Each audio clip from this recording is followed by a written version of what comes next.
prophet. I want to give honor to all the faithful members of the Moore Science Temple of America. I also want to give honor particularly to each and every one of you for being here.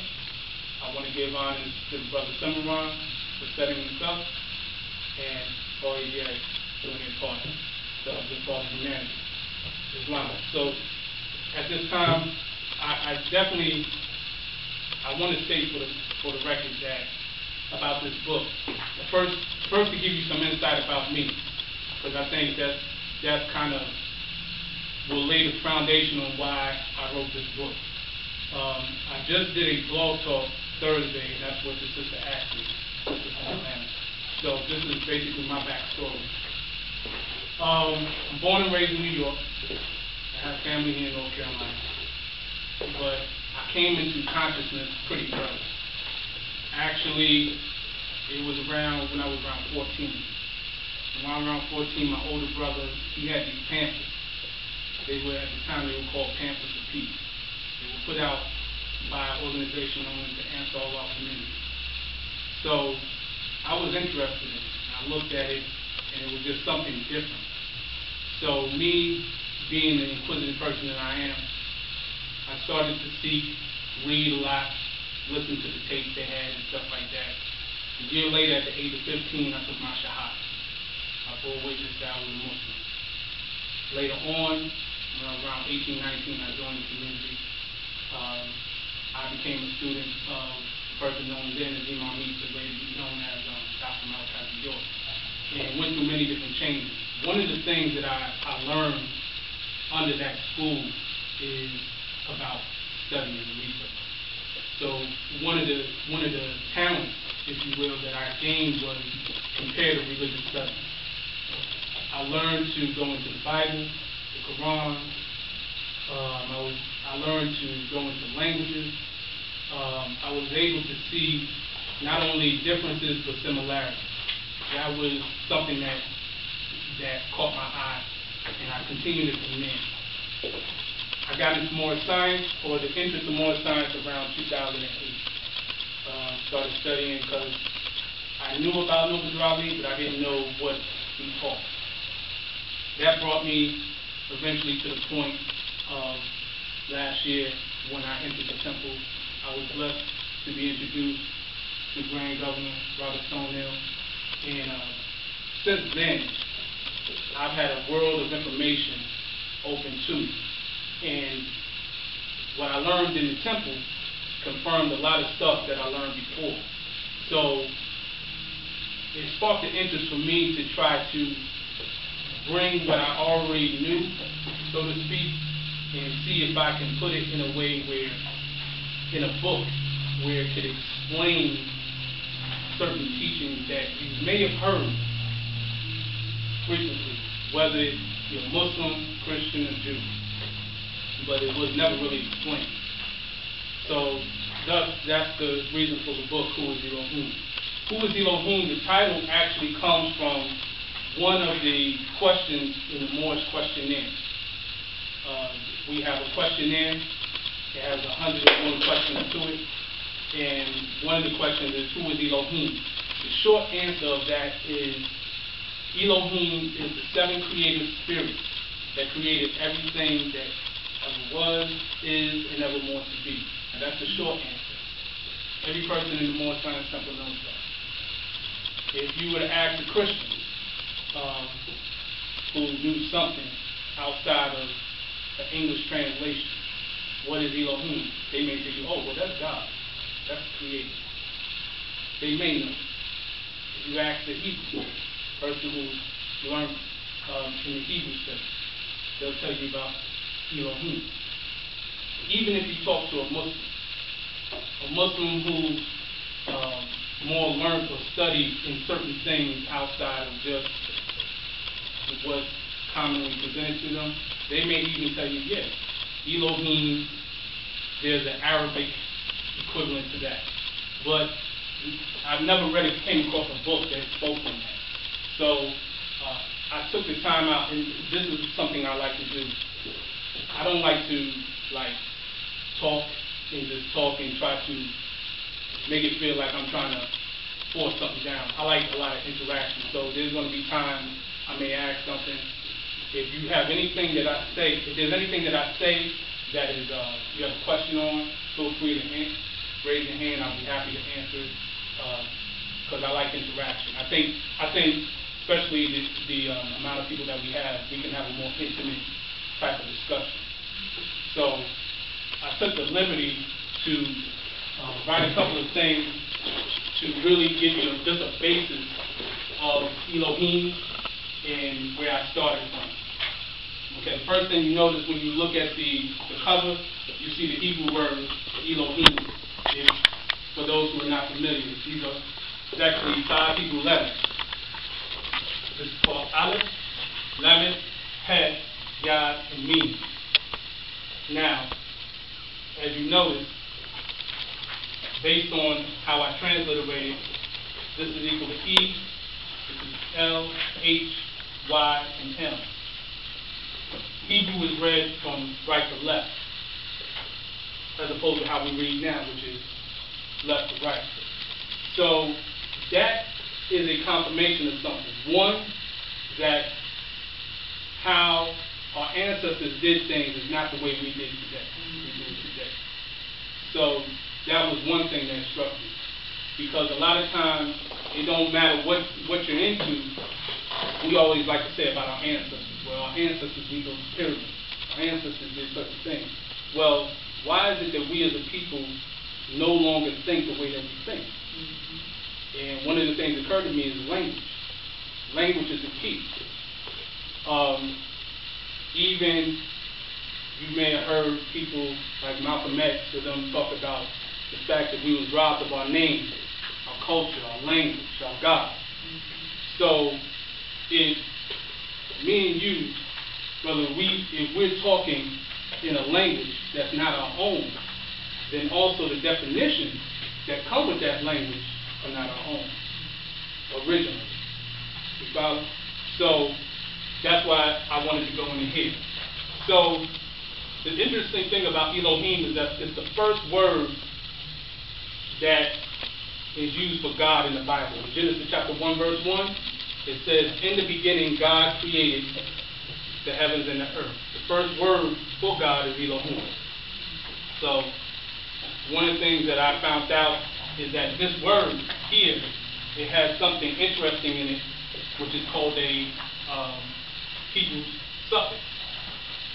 This right here, Yod in the Mim, which translates as I am. You'll also see it in cherubim and seraphim. And that's a plural. Anytime you read this, cherubim or seraphim, in any other context, you're talking about more than one, or classes of angels.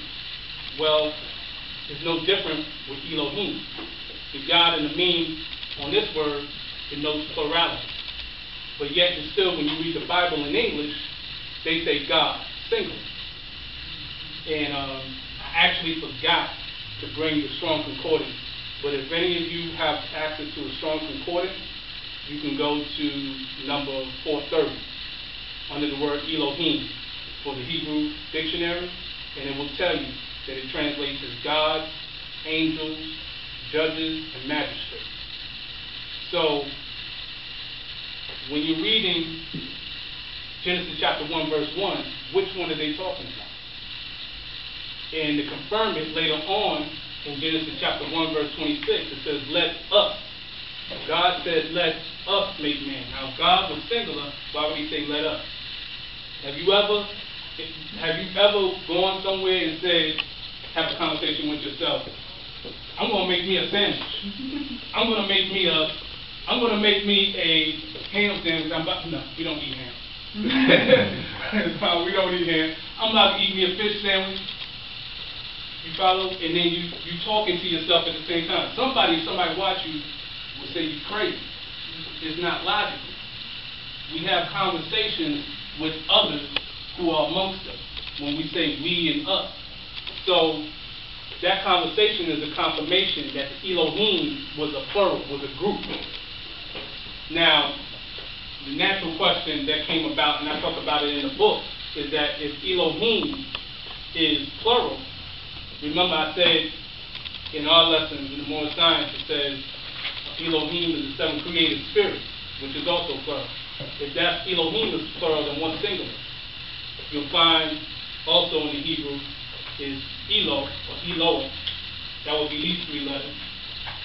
And then that breaks down even further into Il. These letters. Aleph and Lamed, Hebrew letters, which happens to be the title, or one of the titles that we take on in the Moore Science Temple of America. Now, the interesting thing about this is these words always predate, or I should say, they predate Hebrew. They don't start with Hebrew. Most people are under the impression that these are Hebrew words and they just originated with Hebrew. Well, how do you know that these words predate Hebrew? Well, a simple way, we can go into history, and I talk about that in the book, but a simple way to find out is anyone who has a Bible, you can go to Genesis chapter 14, verse 13. Who's the first person to be called a Hebrew? Abraham. Now, where was Abraham from? Chaldea. That's right. Chaldea is a language. Chaldee, a language. Matter of fact, in the Strong Concordance, you'll actually see in the back Hebrew and Chaldee dictionary.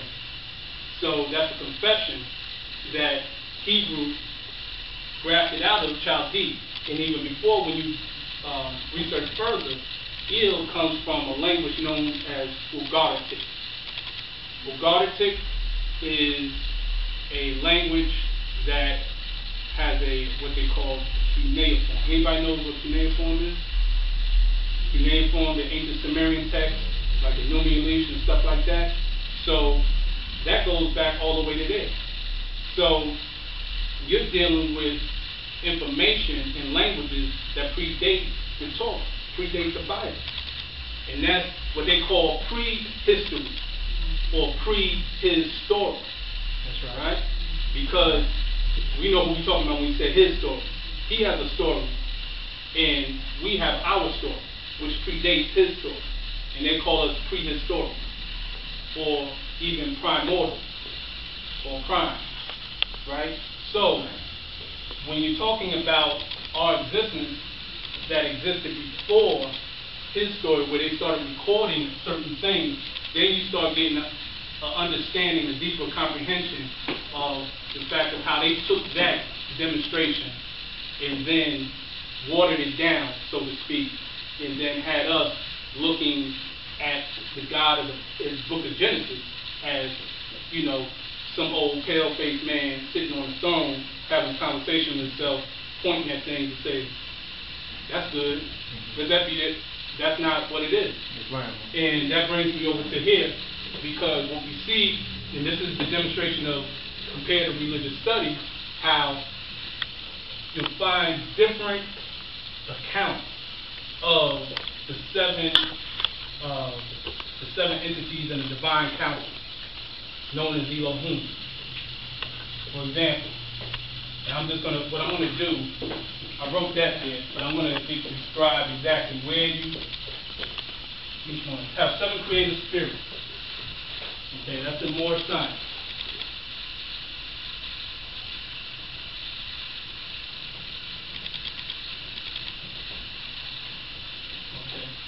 Then we have the seven eyes of Allah. Sometimes Elohim, that's one of our questions also. What is Elohim sometimes called? The seven eyes of Allah, or seven eyes of God. You'll find that in the book of Revelation chapter 5 verse 6. So that's Christianity.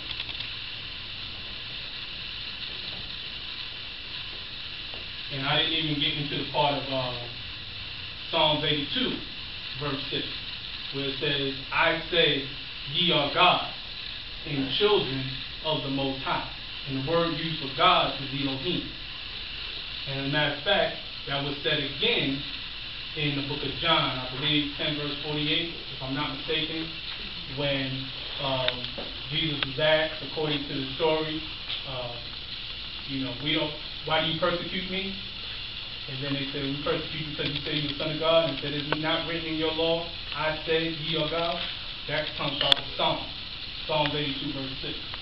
So Then we have the archangels. Now, the archangels, that's an interesting thing because archangels are mentioned in Judaism, Christianity, and Islam in some form or fashion. But the interesting thing is that the first recorded record of the archangels by name is in something called the Book of Enoch. The Book of Enoch, which comes out of a place, I'll use the word Kush. Some people like to use the word Ethiopia. But it comes out of that ancient land. And it's actually in the, almost all of it is in a language called Ge'ez. That's right. So I think it's the 20th chapter, if I'm not mistaken, it talks about the watch. And it actually lists them by name. The next demonstration you'll find is 7 African powers. That's in Europe. Those are the 7 chief Orisha. For those who know what the Orisha is, the divinity, just to name a few, Shango, Obatala, Ogun, etc. And I mentioned them in the book, Malegoa, all of those. There's 7 of them. Then we have the 7 divine sparks. 7 divine sparks are in a religious system, a spiritual system known as Zoroastrian.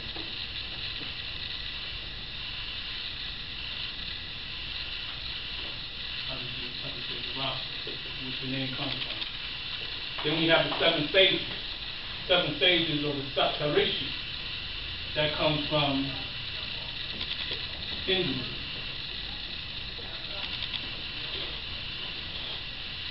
Again, 7 chakras as well. That's in Hinduism and in Buddhism. So you see, everywhere this number 7 keeps popping up. This number 7, these 7 divine powers as a collective keep popping up. So the question now is, now since this has been found out, why is that cup hidden from us? Why is this fact, these facts that you can find whatever spiritual system you go into, why is that not being taught in your average church, mosque, temple, etc.? Well, we got to start thinking in terms of our condition as a people and how we got here. Or should I say, some of us who got here and been conditioned. The good brother, Mr. Paul Scott, he brought that book on the history of, slaves and about the record of the first slaves to come in through the Virginia colony.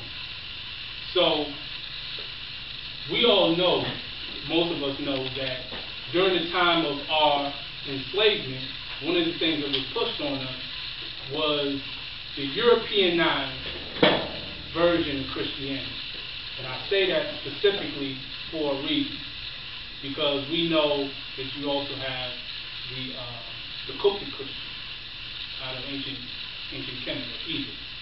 So, not to distinguish between them. I'm talking about those Christian terms, those Christian dogmas that were sanctioned by the Vatican as a way to program.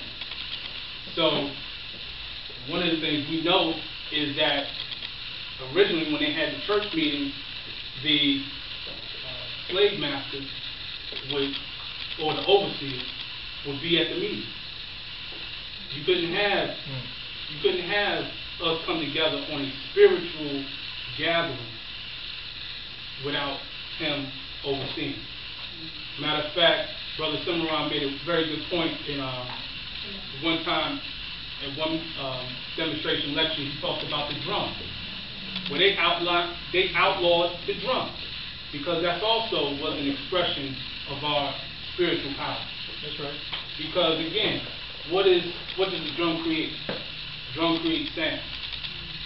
What does the language create? It creates sound. It creates tone.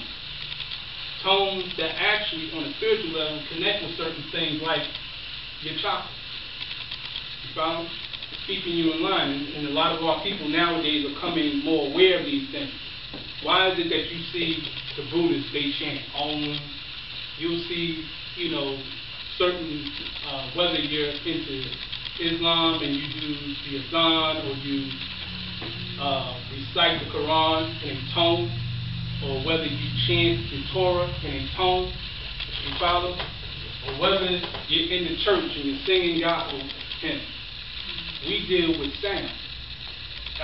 By nature, we as a people deal with sound. We're the best singers. Michael Jackson, all of them can tell you that. Everybody bear witness to who we are. There's something about us innately that connects us with the universe through sound. So, and that's part of your spiritual power. So that's some of the things that I talk about in this book. Another thing that I talk about in depth, I talk about in relationship to the divine council. I talk about the Dogon. I'm just going to show y'all pictures. And also, because the Dogon, of course, they have something called the Nomo. That was also a part of their divine council of the deities that actually they still acknowledge to this day. But I talk about the fact that they were able to chart the stars, Cyrus A and Cyrus B. And it was something interesting that I just came across. How many people are aware of Cyrus A, Cyrus B? Most people are. Anyone here is familiar with Cyrus C? Okay, something I found out recently.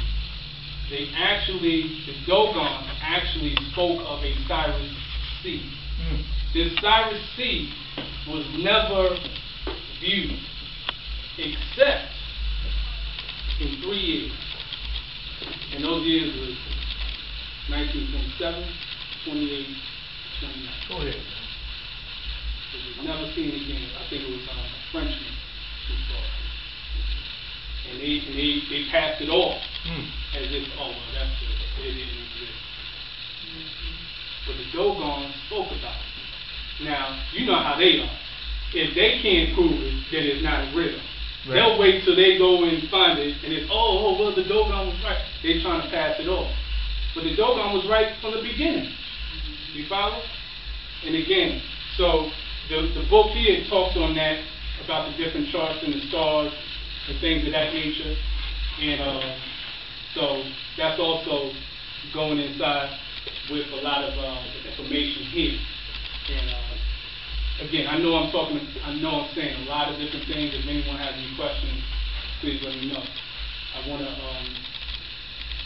also speak on a lot of things that I thought was important to put in the book, because Brother Cimarron spoke about it being reminiscent of the old school kicking the knowledge thing, and we both come from that. We talk about it all the time, about how the consciousness, how we got consciousness and how it kind of shifted.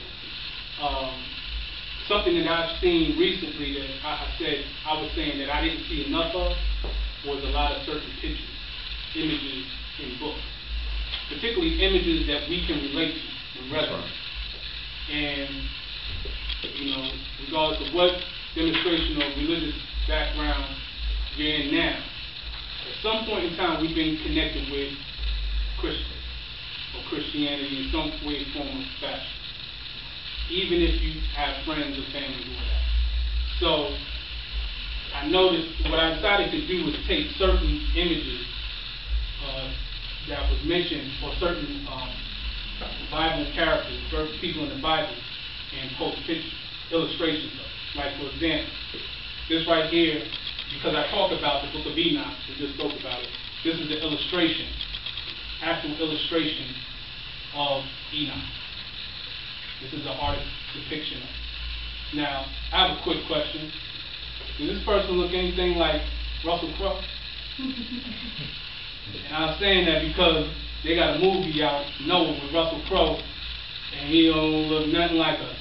But they want us to think that he really looks like us. Does it look like anyone from his bloodline could look like Russell Crowe? You follow? So that's important. Because if we don't see the images of our people in those books that we look at as divine. Remember, a lot of our people say the Bible is the Word of God. Now, the Bible is the Word of God and we ain't nowhere in it.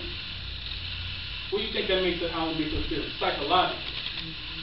The Quran, if you're Muslim, is Kitab Allah, and you're nowhere in it, except Bilal. That's it. How is it going to make you feel? So, and I also, not just the brothers are in there, I put in also the sisters as well. Illustration of Mary, illustration of Elizabeth, mother of John the Baptist. And I did that because it's important, because I know it's important because every time I show somebody, almost every time I show somebody a book, they don't do nothing but this. They're not reading nothing. They're going straight through the paper, which is good because I know that's how I was. When I started reading those pamphlets and pieces, the first thing that caught me was the image. I was like, yo, what's this? I look at this nappy-headed crow. They say he's a prophet. This person's a prophet. I'm like, I got to check this out. I ain't get this in church. You know what I'm saying? We need to start having that type of information distributed to our people again, so that it starts waking it up. Our people, the young people, they're very visual.